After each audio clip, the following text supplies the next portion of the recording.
Bantu support channel ini dengan cara klik subscriber 100% gratis, tidak bayar. Oke guys, terima kasih. Mari membaca.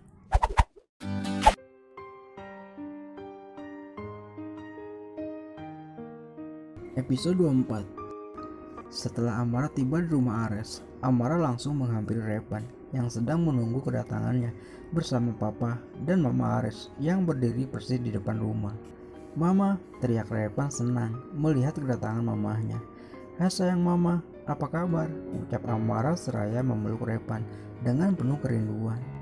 "Gak usah khawatir sayang, Repan aman kok bersama kami, meskipun semalam agak rewel," kata Nyonya Marisa sambil tertawa kecil. "Masuk yuk sayang, istirahat sebentar, setelahnya kita langsung ke bandara," lanjut Marisa menarik tangan Amara tanpa mempedulikan Ares yang berdiri di sisinya. Amara berjalan memasuki kamar tamu. "Kamu kenapa sih? Sejak tadi cuekin aku," protes Ares yang merasa tidak nyaman dengan sikap diam Amara terhadapnya. "Aku masih kesel banget sama kamu. Harga rumah dan mobilku menguras semua isi rekeningku, dan kamu seenaknya saja memberikannya pada orang lain," jawab Amara dengan mata merah berkaca-kaca menahan tangis. Saking keselnya kepada Ares yang begitu mudahnya memberikan barang berharganya kepada orang lain. "Astaga sayang, ternyata kamu masih memikirkan itu. Aku kira itu hal yang sepele," jawab Ares yang mengingat dirinya punya segalanya. "Sebentar lagi kamu akan jadi istriku. Kamu gak akan kekurangan apapun," lanjut Ares menggelengkan kepalanya, tak percaya bahwa Amara masih memikirkan hal itu. "Apa katamu sepele? Itu semua menguras tabunganku, hasil jerih payahku selama ini, dan untuk jaminanku jika terjadi sesuatu pada pernikahanku," kata Amara berbicara apa adanya, karena seperti itulah pemikirannya kepada Ares, masih banyak keraguan. "Cukup Amara, jangan pernah berpikir seperti itu tentang pernikahan kita. Berikan nomor rekeningmu, aku akan mengganti uangmu 50 kali lipat," ujar Ares merasa lucu sekaligus kesal karena baru menyadari ternyata calon istrinya sangat memperhitungkan kondisi keuangannya.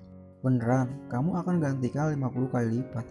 Kamu gak sedang bercanda kan?" tanya Amara tak percaya. "Iya, mana nomor rekeningmu? Cuma memberimu uang segitu tak membuatku jatuh miskin.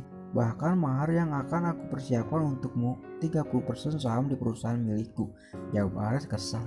"Aku gak segitu materinya. Asal kamu tahu, aku hanya menyayangkan uang hasil keringatku yang sudah kukeluarkan hilang tanpa bekas," ujar Amara jengah setelah mendengar perkataan barbar suaminya. Dan kemudian Amara memberikan nomor rekeningnya pada Ares karena terlalu malas mendengar kata-kata Ares yang terkesan memamerkan kekayaannya. Tak menunggu waktu lama, sebuah notifikasi masuk pada ponsel Amara yang memberitahukan dana yang masuk dengan jumlah besar menurutnya. "Astaga, ini beneran uang kan? Aku gak harus kerja keras cari uang jika suatu saat kamu membuangku," seru Amara keceplosan. "Kau pikir aku main-main dengan pernikahan kita?" ucap Ares lalu mencubit pinggang Amara, membuat Amara kesakitan. "Au, sakit," ringis Amara sambil memegang pinggangnya. "Sudah aku bilang, hentikan kata-kata tak bermanfaatmu tentang pernikahan kita," ucap Ares yang greget karena Amara selalu berpikir negatif kepada Ares. Kemudian Ares mengambil dompet di saku celananya dan membuka dompetnya.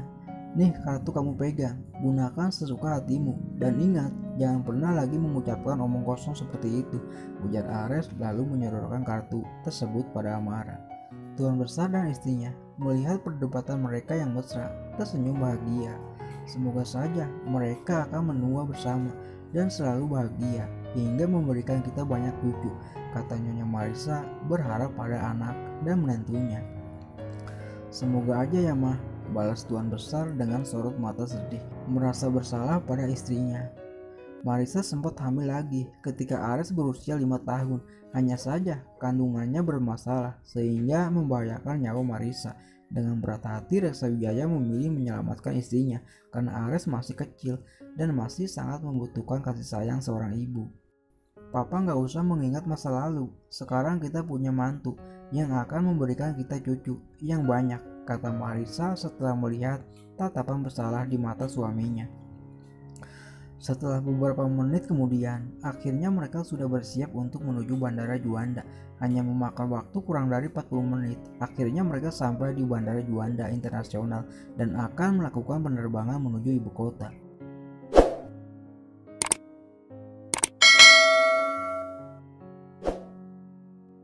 Karena pesawat berjalan di atas udara dan tidak ada macetnya, akhirnya hanya menempuh perjalanan kurang lebih 2 jam. Mereka tiba di Bandara Soekarno-Hatta.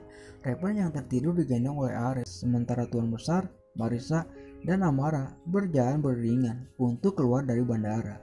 Supir yang sedang menunggu mereka berjalan untuk mengambil tas yang didorong oleh porter dan langsung memasukkan barang-barang majikannya ke dalam bagasi mobil. Kemudian mereka menaiki mobil yang berbeda untuk menuju pulang ke rumah keluarga Tuan Besar Reksa Wijaya. Ares sengaja memesan 2 mobil untuk menjemput mereka. Setelah tiba di kediaman keluarga Wijaya, para pelayan sudah berbaris untuk menyambut kedatangan majikannya. Amara berjalan masuk ke dalam kamar yang sudah disiapkan terlebih dulu. Ares mengikutinya untuk menidurkan Repan di tempat tidur yang berukuran besar. Kemudian Ares keluar meninggalkan Amara dan Repan, membiarkan mereka beristirahat. Sementara Tuan Besar dan Nyonya Marissa sejak tiba langsung masuk ke kamarnya untuk beristirahat. Dan semuanya mengarungi dunia mimpi masing-masing. Malam terlalu cepat berganti dengan pagi. Mentari pagi menampakkan cahayanya pada penghuni bumi, berharap cahayanya mampu membuat mereka berbahagia menyambut harinya yang diawali di pagi hari. Begitupun dengan Amara yang telah membersihkan dirinya dan Repan segera keluar dari kamarnya. Repan langsung menghampiri papanya yang sedang duduk di ruang keluarga. Pak, ini rumah siapa besar banget? Kata Repan bingung karena Amara tidak menjawab pertanyaannya ketika sedang memandikannya. Repan suka dengan rumahnya? Tanya Tuan Besar. Iya opa, Repan suka. Kan rumah Repan kecil, jawab Repan dengan wajah polosnya. Mulai sekarang rumah ini akan jadi rumah Repan dan kita semua akan tinggal bersama, kata Tuan Besar mengangkat Repan ke pangkuannya. Repan pun hanya terdiam sedih mengingat mamanya. Apakah tinggal di sini juga? Mama juga. Kalau mama nggak tinggal di sini, Repan nggak mau, kata Repan. Pastinya mama juga tinggal dong. Hanya saja nanti Repan harus tidur sendiri di kamarnya, ujar Ares ikut bicara. Tapi kasihan mama tidurnya sendiri. Biasanya kan sama Repan, kata Repan dengan nada sedih. Kan ada papa yang temani mama tidur, kata Ares tersenyum mencoba memberi pengertian pada anaknya yang cerdas dan pandai menjawab. Tapi selama ini papa kemana? Gak pernah temani mama dan Repan, tanya Repan yang sukses membuat seorang Ares Reksa Wijaya, pemimpin perusahaan ternama yang terkenal kepintarannya di dunia bisnis, tak mampu berkutik. Papa kan baru ketemu sama mama, kata Tuan Besar menjawab pertanyaan Repan. Sementara itu di meja makan, Amara membantu ART dan calon mama mertuanya untuk menata sarapan pagi. Amara, selesai sarapan, kita langsung ke butik fitting baju pengantin kalian, kata Marissa di sela-sela menyiapkan sarapan. Karena untuk makanan suami dan anaknya, Marissa terjun sendiri ke dapur. Para ART-nya hanya membantu menyiapkan bahan-bahan yang akan dimasak saja. Harus mengadakan pesta ya mah? Tanya Amara yang sebenarnya kurang setuju jika diadakan pesta yang mewah.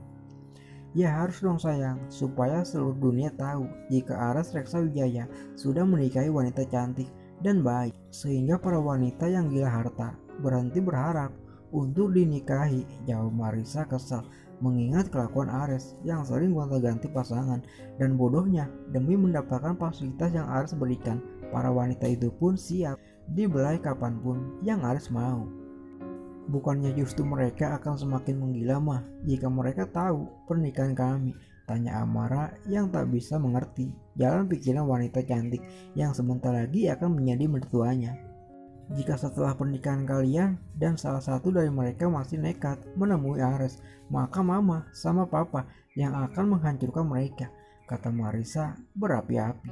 Dan jika suatu saat ada wanita yang menemuimu dan bercerita yang enggak, kamu jangan percaya ya sayang, kamu harus percaya dan yakin pada suamimu. Kamu dengar sendiri kan, jika setelah melewatkan bersamamu, dia nggak pernah lagi bersama wanita manapun, lanjut Marissa dengan nada lembut. Ya mah, aku akan bersikap dewasa dan berpikir baik-baik sebelum bertindak, Jawab Amara tersenyum, menenangkan Marissa. Mungkin inilah takdir pernikahanku yang aku sendiri tidak menyangka akan bertemu kembali dengan orang yang telah merenggut mahkotaku hingga aku harus menikah dengannya. Semoga aku akan kuat, Ma, dan demi anakku semua akan kulakukan. Semoga aku gak melihat mereka berbuat yang tidak semestinya. Karena jika hal itu terjadi, maka aku hanya bisa meminta maaf dan pergi dari kehidupan anakmu, ucap Amara dalam hati yang masih mengingat pengkhianatan mantannya hingga kejadian malam itu yang menghadirkan Revan di dalam hidupnya. Maafkan perbuatan anak mama yang membuatmu harus menjalani kehidupan ini dengan sangat berat, sayang, kata Marissa dengan tulus hingga menghentikan lamunan Amara. Gak usah dibahas, Ma, semua sudah terjadi. Bukan hanya kesalahan Ares, karena dalam hal ini Amara juga sama bersalahnya, ucap Amara menenangkan calon mama mertuanya. Tetap saja Ares yang salah karena dia melakukan dalam keadaan sadar dan kamu yang menanggung semuanya, kata Marissa yang tetap ngotot menyalahkan putranya yang sangat dia sayangi. Bi, tolong panggilkan Tuan untuk sarapan, kata Marissa pada BIP ART di rumahnya. Baik Nyonya, balas BIP dengan hormat, kemudian berlalu memanggil majikannya. Setelahnya mereka makan bersama, menikmati hidangan pagi yang dimasak langsung Nyonya Marissa. Dan cerita pun bersambung.